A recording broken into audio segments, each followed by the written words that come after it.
Entitled mum allows her kid to kick me because I have a kid, so you should have moved. So, little background before this story. I like to go to sprint car races every weekend, and yesterday was the last race of the year. The drivers were racing for a championship. I got there over an hour early by public transportation since I can't drive. I claimed some really good seats and then bought myself some food. The first 2 hours were great up until the intermission before the main race, when the entitled mother and her kids sit behind me. It was fine until the kids started kicking me. Our cast are entitled mum, kid, security guard, and me. So I say, "Hey, could you please get your kid to stop kicking me?" Entitled mother, "No, because I have a kid, so you should have moved so I can have more room." Me, "Hey kid, can you please stop kicking me?" Kid, "Listen to my mom." Entitled mother, "If you have a problem, get a security guard." Okay. I then went and found a security guard and explained the situation and got him to come up. Security guard, "Was your kid kicking the guy in front of you?" Entitled mother, "No, my little angel would never kick anybody." Security guard, "So then why is there a footprint of the exact size and shape as your kid's?" He put dust on his shirt in the same shape as my kid's shoe. The liar! See that camera behind you? I'll go review the footage and see who's lying, because track policy is if you lie to an official, you get kicked out of the track for safety reasons. Security guard then left to review the footage. Why did you get a security guard? You said that if I had a problem to get a security guard. At this point, the security guard returns, and he says, "From the footage, I saw the kid kicking him, so you guys will be kicked out for breaking track policy." Entitled mother and kid left in a huff, and I got to peacefully watch the final race. Karma. Our next story was posted by user Christ Rider, titled The Ballad of Puppy J. TLDR, they hurt my dog. Entitlement can take many forms. This is a story about how two utter wastes of human skin disguised themselves as pet parents and placed horrific entitlement demands on a vet and a dog. About 15 years ago, a sweet older Texas lady walks into her vet's office with a stray. This lady is well known for destroying designer clothes by jumping into muddy ditches after wounded animals. Some people boat or golf. She rescues. Her vet has her credit card on file and will do payment plans because she's such a valued customer. So, she was completely unprepared for the incandescent rage that exploded across the vet's face when she produced the ancient puppy she had just found on her commute home. In tones reserved for justified homicide, the vet asked, "Where did you get that dog?" And now we rewind by a few hours. The vet is in the hospital. Our heroine is still at her job. Karen and Kevin, their obnoxious offspring, enter.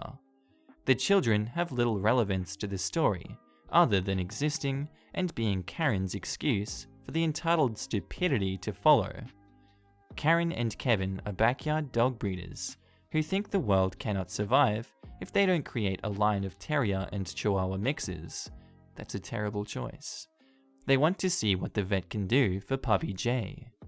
Jay is adorable, white and affectionate. Unfortunately, Jay also has a cleft palate. Her right nostril is connected to her mouth.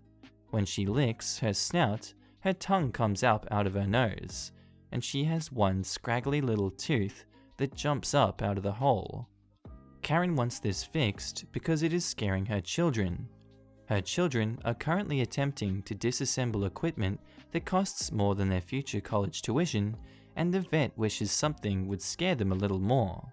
But he isn't going to punish an innocent animal because their owners are a bunch of knobheads. He takes a look. Fortunately for Jay, her visible birth defect is purely cosmetic and isn't going to interfere with her quality of life. The mild heart murmur the vet finds was slightly more concerning, but not by much. It just meant that Jay would need a little more TLC in her later years, and would have a little less time to love on the world. And it was obvious that this is a happy dog with lots of love to give. She wriggles in his hands and keeps licking his fingers. In all ways that matter, she is a perfectly content and happy doggo looking forward to a long life of tummy rubs and tennis balls. She just gets a little extra slobber around. The vet tells this to Kevin and Karen, expecting them to act relieved. They say yes, but what can you do about it? It's ugly. It's scaring the children. The children who are currently traumatizing the office cat, mind you. The vet says that there are things you can do, but it will be expensive and this isn't a show dog. It's a mutt and a baby with a heart murmur. The vet eventually flat out refuses to do unnecessary cosmetic surgery on a puppy. He will consider it when the dog is older, if the murmur doesn't make surgery too big of a risk to Jay's health. Kevin and Karen ask how much this would cost. The veterinarian tells them, easily more than this dog would be worth, even if it were a purebred.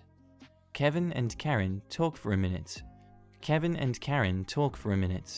Their children have moved on to attacking the office ficus. The office cat has taken refuge on top of a bookshelf. The office staff are eyeing the tranquilizers with desperation. Having reached a verdict, Kevin and Karen tell the vet to put the puppy down. The vet refuses, because he didn't go to vet school to euthanize a puppy just because it's a little ugly. He offers to take puppy Jay. They refuse and insist that he kill the dog. They obviously felt entitled to either reap a profit from Jay or to take her life in retaliation for being born different. He tells them to take their puppies and their hellspawn, get the hell out of his office, and not come back. He fires them as patients. He would have fired them out of a cannon if that were legal. 4 hours later, the gracious older lady who would gleefully adopt Kenny the white tiger if she could cram him into a little white Volvo, calls in with an emergency. She's got a puppy. She describes finding the puppy not a mile away from the vet office in a ditch. And she thinks something has got to it because there's something terribly wrong with its nose. And out of her freshly ruined designer coat comes Puppy Jay. Only, this is a filthy Puppy Jay who is literally shaking with fear. The good puppy joy is gone from those bright brown eyes. This is a dog that now knows the world is not a friendly place, that the safe, warm human friends can turn bad. Even worse, Puppy Jay now cannot wag her tail. She has a severely bruised back leg and some road rash. It looks as if Kevin and Karen, on hearing that no, the vet would not euthanize a perfectly healthy dog, waited until they were out of sight of the vet's office and hurled Puppy Jay out of a window. The gracious older lady who destroyed her expensive coat by wrapping a wet, scared puppy in it was my stepmother. She brought Jay home and handed her to me. Jay spent her first night with us, molded to my body like some kind of warm, shivering non-Newtonian fluid. It took a few days for her to wag her tail again. She was the most loving, devoted dog that I've ever cared for. She did indeed get a life of belly rubs, snuggles, and tennis balls. Her scraggly little snaggletooth has a special place in my memory. Her big heart carried her as far as it could, and when she fell asleep for the last time, she was warm and safe with the people who loved her. She gave us giant-sized love, and in return we gave her a good life and a gentle passage when it was time for her to leave. So take a moment to reflect on Kevin and Karen, the jerks who threw away the best canine in the world. Wish them things like bedbugs, tax audits, and animal cruelty cases. I've never met them, but still, those entitled idiots hurt my dog. Edit. Here's a picture of Puppy Jay with her best buddy Winston. Not gonna lie, that story was an emotional rollercoaster, even for me at the end.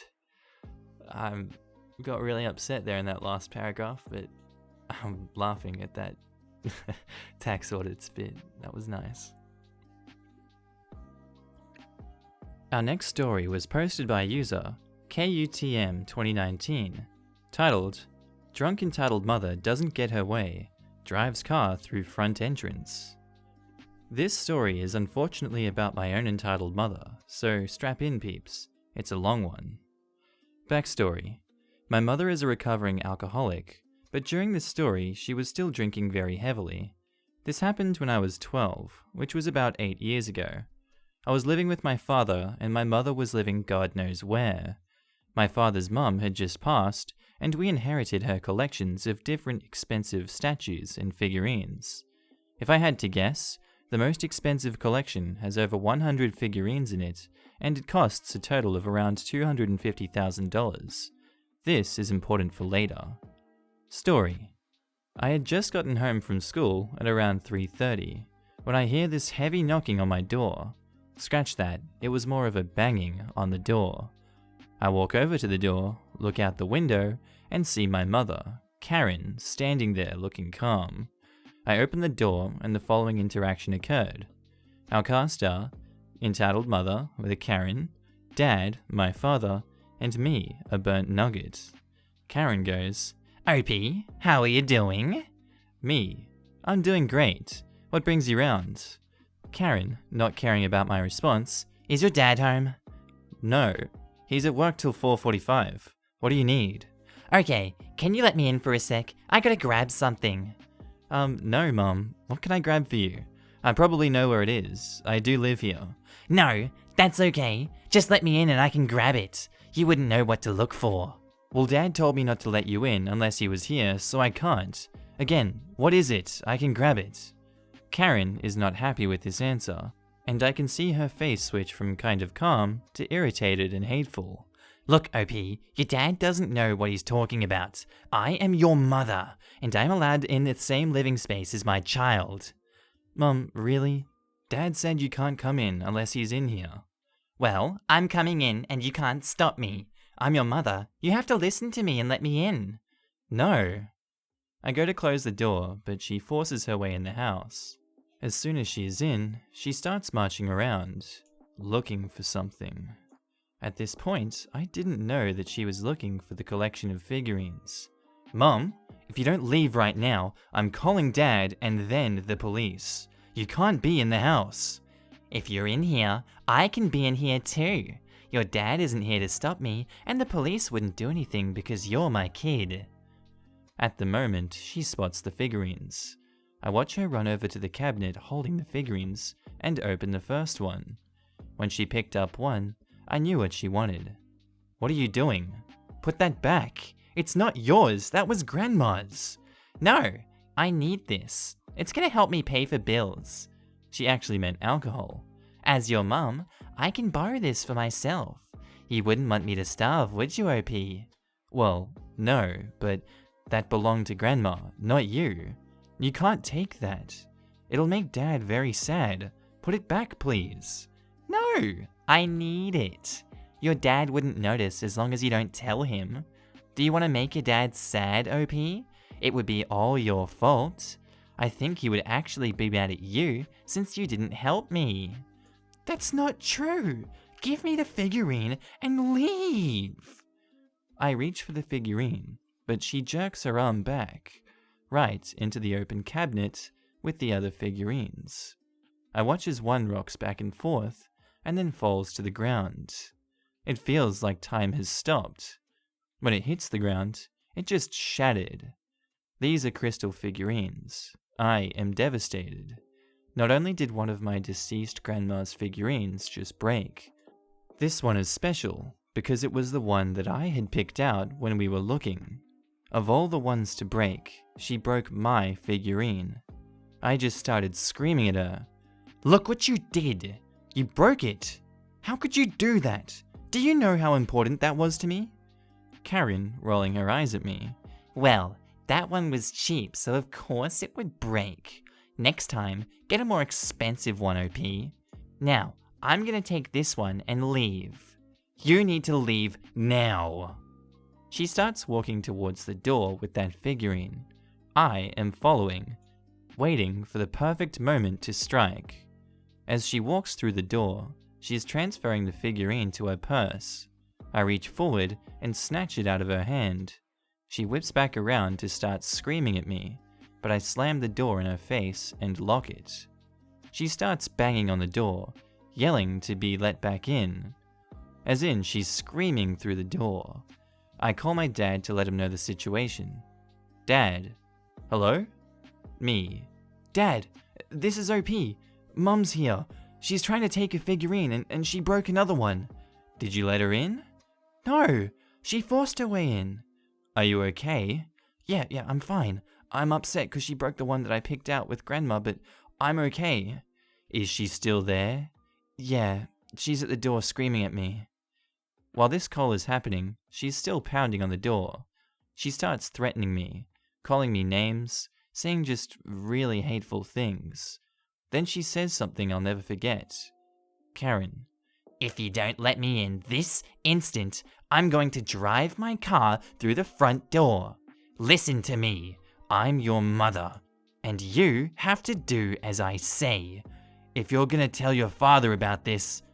Me. Dad, she just said she's gonna drive through the front door. Dad, do not let her in the house. Back away from the door. I'm on my way home right now. I'm gonna hang up and call the police. Do not go near the door, okay, OP? Me. Yes, sir. Suddenly, entitled mother gets silent. No more pounding on the door. No more screaming. Just silence. I thought that she had left, but I stayed away from the door. As I'm watching the door, I hear revving. There is no way she is actually going to drive through the door. No normal person would do that. Right? Wrong. I was so wrong. Bam! The next thing I know, this woman drives her car into the front entrance of my house. Her car is inside my house. I'm in shock. My little 12-year-old mind can't handle this. I'm terrified of this woman. Where do I go? What do I do? She backs up her car, bumper hanging off, front totaled. Entitled mother then gets out of her car, marches through the hole she just made, and goes straight at me. When she is within reach of me, she just slaps me. Hard. She then grabs my arm and drags me outside. She starts yelling at me, telling me that I'm a horrible daughter, how I'll never be anyone. She hits me a couple more times, but I just don't fight back. At this moment, my father shows up with the cavalry. He had called the police and told them what was happening at our house. When he arrived, so did 5 cop cars. They arrive right as she hits me again. To make it short, she was immediately arrested. The entire time, she is screaming that I'm her kid and she can do as she pleases with me. That it is her right to punish her child and be in the same household as her child. She also thought that it would be smart to attack one of the police officers holding her. My father was extremely ticked, because not only had this woman assaulted me, she caused damage to our house, broke into our house, and tried to steal sentimental items as well. Now, if you blow over a .08 on a breathalyzer, you have consumed too much alcohol and should not be operating any heavy machinery. She blew a .412. She was wasted. When the officers asked if my father wanted to press charges, he didn't hesitate to say yes. She was charged with child abuse, child endangerment, reckless driving, driving under the influence, assault of a police officer, resisting arrest, and larceny. She was sentenced to 3 years in the local prison before she was released on parole. I never visited her when she was in jail. This was not the worst thing she ever did to me, but it was one of the dumbest things that she did. When I turned 19, she reached out to me and wanted to try and reconnect. By this point, she was in rehab, back in school, and trying to be better. She is still entitled and a choosing beggar, but at least she isn't drinking anymore. Now she has no excuse for being a tramp. TLDR, drunk entitled mum tries to steal expensive figurine. Child stops her. When she doesn't get her way, She drives her car through the front door, is arrested, and serves 3 years in jail. Edit. Thank you everyone for the upvotes and silver awards. Now, she was originally charged with 11 years, but got out after 3 years of good behavior. She is still on parole though.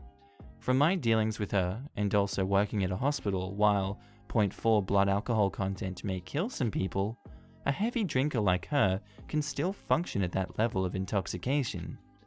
We have started talking, but I will never see her as my mother again.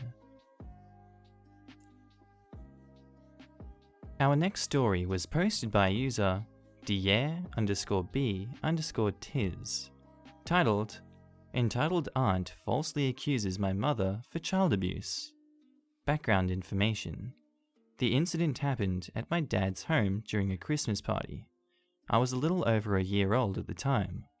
My dad was at work while my mum and company tried to have a good time. Then came my elder brother. He wanted to use the bathroom. The door's lock won't let him in, so everyone scrambled to try to undo the lock, so my brother could get in. Then, entitled auntie, my mother's sister, threw a fit. "Why is your son ruining my time, Karen?" "Auntie, he is 3 years old, and I did not tell him to fumble with the lock to get some attention." The two started fighting each other. Auntie is one heckin' bee that wants everything done her way. Auntie then had the gall to call Child Protective Services on my mother for child abuse, particularly trapping me in the closet. Child Protective Services came to the house and searched me and my brother for any bruises and wounds. It was a false alarm, and my mum, having her anger levels amplified to 11, decided to not see entitled auntie again.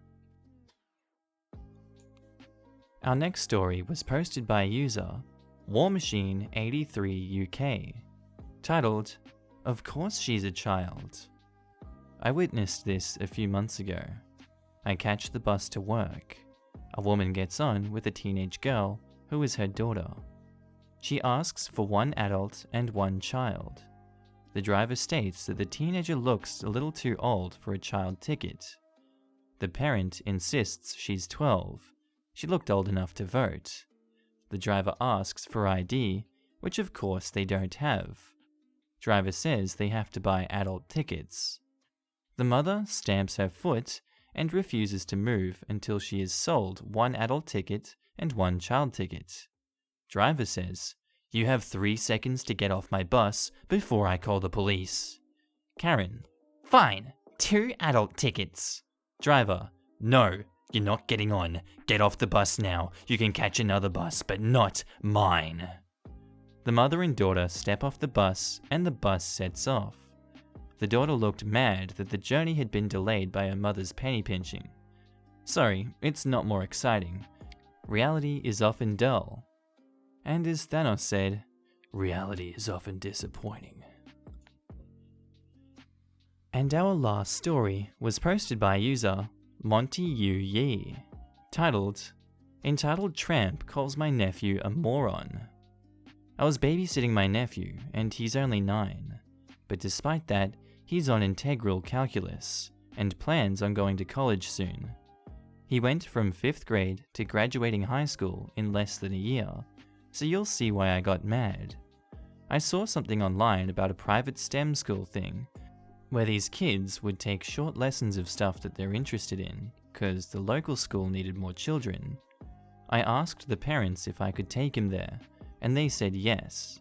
So me and my nephew, Anne, get there, and there's a long line. Enter entitled mum, the Karen that got to talk to the McDonald's manager this morning, and her child, entitled kid. Entitled kid, immediately, she comes right near us, instead of waiting at the back of the line. We were just by the front, and the line was taking forever. I did not want to give up my place in line, but sure enough, she came over to ruin the day. Entitled mother, "Excuse me, can my daughter cut in front of you? We don't have much time." Me, "No, sorry, but we've been waiting in line for quite a while. You're gonna have to ask someone else." Karen gave me a look like she watched me murder someone.